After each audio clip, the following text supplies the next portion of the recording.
Good morning and welcome to today's webinar on building relationships and creating community in a P12 online classroom.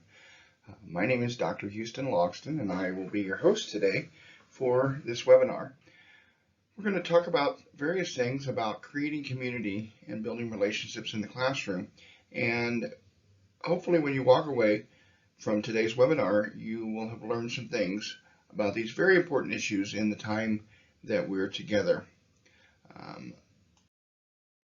So here is what we're going to talk about. Part one, we're going to talk about why teach community in the classroom, why that's important.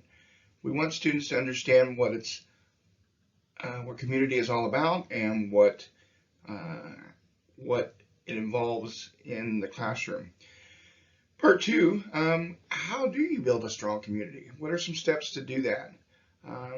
And why is that, part three is why is that important? Why is a strong community important? And then particularly for part four, we're going to talk about how to foster that community in a virtual classroom. So as many of you have already experienced that, due to the pandemic, we've had to go to a virtual classroom. And so how do we foster that strong level of community, even though we're in a virtual classroom world? And then finally, we're going to wrap things up and have questions throughout our time together today. So first of all, let's define community. Community is a setting made up of individuals who come together for a common purpose. Members should feel welcome. So in this case, students, they should feel like they have a connection to others, so to their classroom or to their classmates, and that they are valued. Everyone wants to feel important. Schools and classrooms are where children spend a significant amount of time each week, and as well as teachers. And as teachers, we have the opportunity to help our students make the most of the time together by developing classroom community each day. So why should we teach community building in the classroom? Well, first is why students participate, or when students participate in activities together as a class. This helps build relationships. It encourages problem solving, and it shows how extremely valuable community is. Secondly, students build a sense of trust and togetherness between themselves and their peers and with their teacher. The third reason why we should teach community in the classroom is that community encourages different topics of conversation. It provides opportunities to solve problems and gives students new experiences.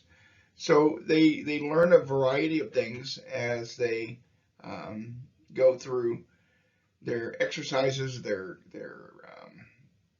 assignments, and have open conversations. And so this really builds team building. It builds community among the students as well as with the teacher. The fourth thing is to active interaction, and sharing. It also builds teamwork. So we've kind of already talked about that. We help students develop a strong sense of self and solid social skills. So for your introverted students, it helps them connect better with their classmates. And finally, community building activities are fun, enjoyable, and bringing out the best of your students. So in the chat, write down some activities that you've done in your particular classroom for community building and what kind of success you've had with that. Take a moment to do that.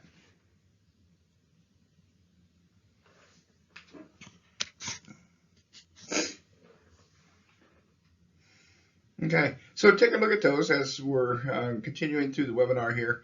And if you've learned something new there, go ahead and write that down and maybe implement that in your classroom. If you have questions about it, send a message to the individual who put that comment and see how they did it. It's really important. I mean, we're building community even with each other regarding, even in this webinar. So how do you build a strong community?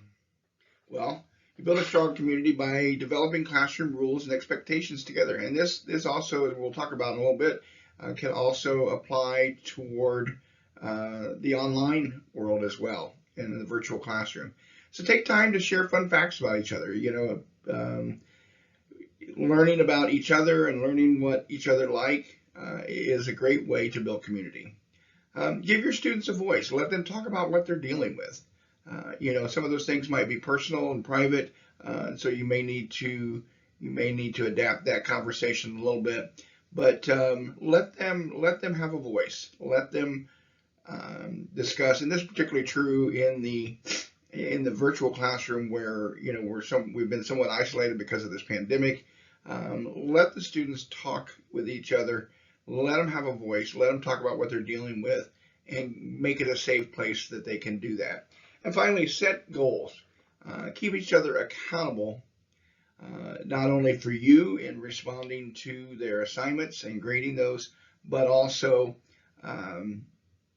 what they have to do. Make sure they're staying on track. Make sure that they're completing their assignments on time, and keep each other accountable for the goals that they've set and established at the beginning of the course.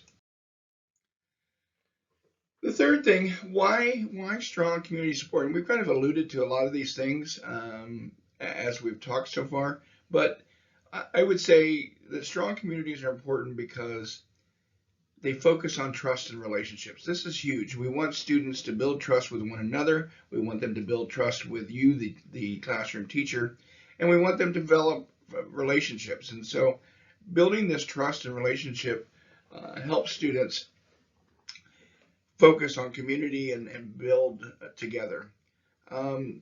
Strong communities are important because they focus on gratitude. Students are thankful for what they're learning. They're thankful for their classmates. And so, a strong community is one that is thankful. And so they focus on gratitude.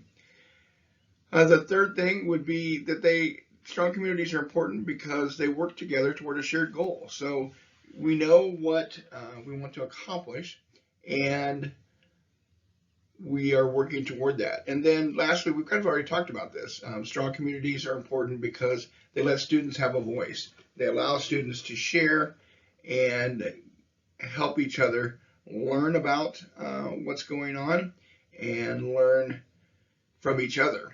And so by having a voice and being able to speak openly in a safe place in the classroom, they feel a sense of gratitude. They feel like they are able to work together in their goal, and ultimately that they're building trust and relationships with each other and with you, the instructor. So how do we foster a strong community in the virtual classroom? We've been at this pandemic for about 2 years. We've been in and out of the in-person learning. And so here are some very practical steps to build a strong classroom culture online. And we've kind of alluded to many of these as we've talked about the various steps. And so just kind of tying these together, I think that these are things that not only build a strong classroom culture in person for in-person learning, but also for online. I think we can transfer some of these same steps and same applications to the online and virtual world. So first one is to understand who your students are. Understand that they come from diverse backgrounds. They come from different cultures. They come from different economic and socioeconomic makeups. And so understanding who you're working with and then how to better work with them. Establish rules and expectations. And so from the get-go, what are the rules? What is my expectation of you as a student, and what is your expectation of me as the teacher?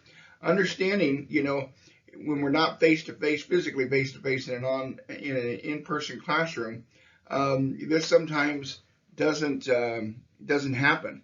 And so that's why it's important in the virtual classroom to make sure that this happens and that we've established rules and expectations right from the very beginning. So then there's no question we're able to establish that. Again, we've already talked about this, establishing trusting relationships. And so, we foster a strong community in the virtual classroom by establishing relationships, not only between students, but also between you, the instructor and the students. And so establishing these relationships is vitally important and helps us foster that strong community in the virtual classroom. The fourth item is building respect. Building respect for each other, building respect for you, the instructor, and so helping students understand and how to build respect is very important.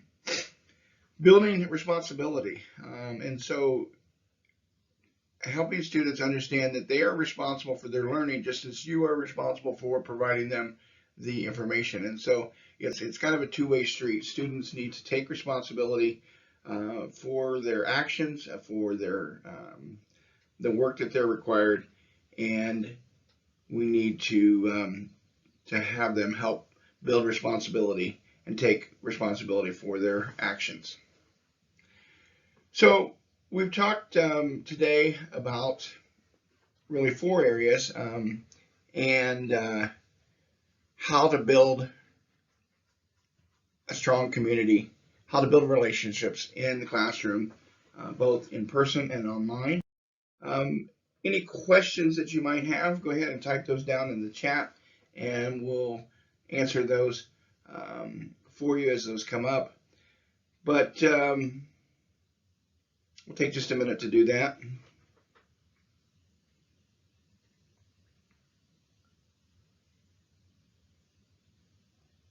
Okay. Well, I hope today that you have enjoyed this webinar. You've gotten some great information, some resources to be able to go back and build community in not only in your in-person classroom, but also your virtual classroom.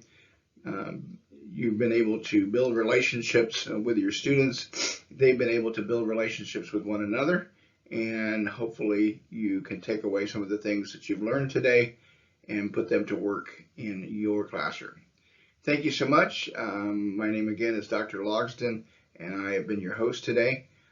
We appreciate you participating in today's webinar on building relationships and community in the online P12 classroom.